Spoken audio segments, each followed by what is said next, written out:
স্বরাষ্ট্র উপদেষ্টা জাহাঙ্গীর আলম চৌধুরী বলেছেন, মুন্সিগঞ্জের গজারিয়ায় পুলিশ ক্যাম্পে হামলার ঘটনায় প্রধান অভিযুক্ত নৌ-ডাকাত নয়ন পিয়াস সহ কয়েকজন পার্শ্ববর্তী দেশে পালিয়ে গেছে। তারা দেশে ফিরলে তাদের ঠিকানা হবে কেরানীগঞ্জ কারাগার।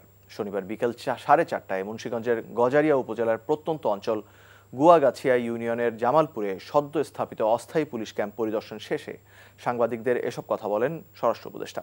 গত 25 আগস্ট অস্থায়ী ক্যাম্প সংলগ্ন মেঘনা নদীতে পুলিশকে লক্ষ্য করে শতাধিক রাউন্ড গুলিবর্ষণ ও 4-5টি ককটেলের বিস্ফোরণ ঘটায় নৌ-ডাকাত নয়ন পিয়াস গ্রুপের সদস্যরা। এই ঘটনায় কয়েকজনকে আটক করা হয়েছে।